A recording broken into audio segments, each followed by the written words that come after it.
I am child number 6 of 6. And I tell people that, and they're like, oh, that's so sweet, you're the baby, you were so spoiled. I go, you clearly did not come from a large family. This is what it's really like. It's called, I had 3 sisters, and then 2 brothers, and then me. And it all rolled downhill and got multiplied times 5. I'm like, it's called you reached for the last roll and you ended up with a fork imprint in the back of your hand. That's what large family is like. It's a lot, it's crazy, I love it. So many things about the way and who I am is because I was raised in a large family. I was the brunt of the litter. I'm feisty, I'm competitive, I'm driven. I know that I had to prove myself straight out the gate because everyone else had years ahead of me in their development and I had to catch up. And so there's just so much about me that was shaped because I came from a very large family.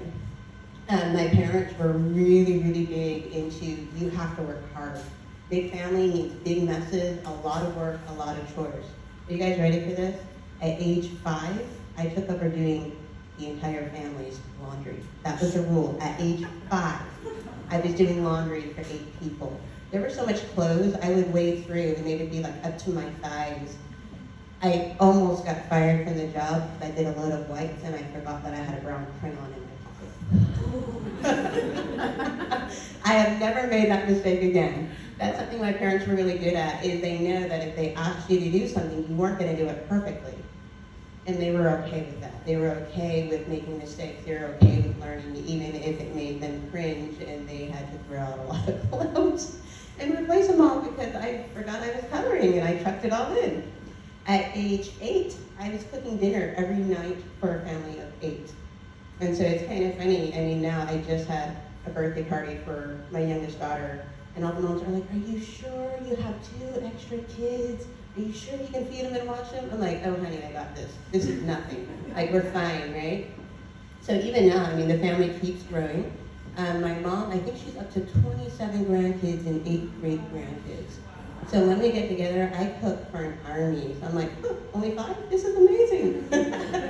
And so there's just some things I really learned. We were really independent. It was all about hiking, it was about swimming.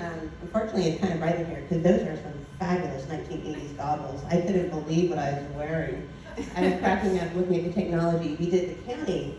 That's me sitting on the back of the little silverware case from the dishwasher, washing and handing out peaches to whoever didn't have a peach to cut. And that was my job. My job was to sit on the table and keep on handing out peaches. So I did it. We did a lot of camping.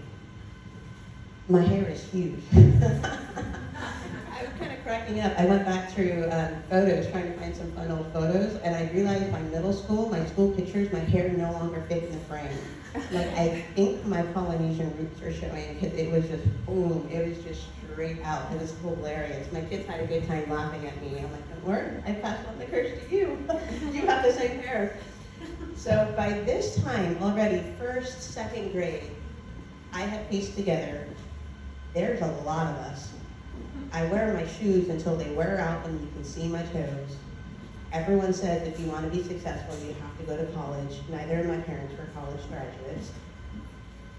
There's no way they're going to be able to afford to pay for 6 kids to go to college, and I'm the very last one. By the time they get to me, they're going to be broke and they're going to be tired, right?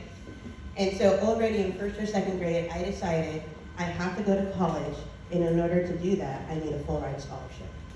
And I became a full-on school nerd. I am totally the nerd. So when we watch Harry Potter and they cancel the finals at the end of the year and Hermione's like, no, I've been studying for months. That was me. I love school. I love learning. I love trying new things. And so I just dove in full speed. Everything I could possibly learn. My English teachers hated me. I hated them. It was okay. We agreed on that. Anything, everything, all the different clubs. By the time I was in middle school, I was constantly trying to shape my weaknesses. I was so terrified and introverted and just like could not speak to people or ask a question. When I was in kindergarten, there was a cute substitute for the PE class, and I was mortified to have to talk to a young man and ask him about a bathroom because I had a pee. I went into the corner of the gym and I finally saw who I peed my pants. I was that introverted. So by the time I'm in middle school, I'm like, you know what? Society is rough on introverts, aren't they? As Americans, we like people who are loud, who are extroverted, who talk, who are gregarious. And I started doing public speaking clubs. I started doing competitions. I'm like, okay, this isn't my natural inclination, but what am I? I'm like, I'm stubborn, I'm competitive. I'm doing speech competitions. I'm like, I can do that. If nothing else, just the ability to kick all the other kids' trash, I'll do it. And so I started doing competitions. I started doing debate teams. I started doing things to force me outside of my normal comfort zone. My normal comfort zone is math and science. Easy, no problem. History, stupid. Why? Who cares what happened in 1999 on some beach in England? Like, really? But I had to force myself to do these things. I had oh my gosh, my English teachers hated me because I wouldn't slow my brain down long enough to think about grammar and punctuation and full complete sentences. And did I use an introductory phrase? Well, don't do it again. Now maybe you need a semicolon. Boring, stupid.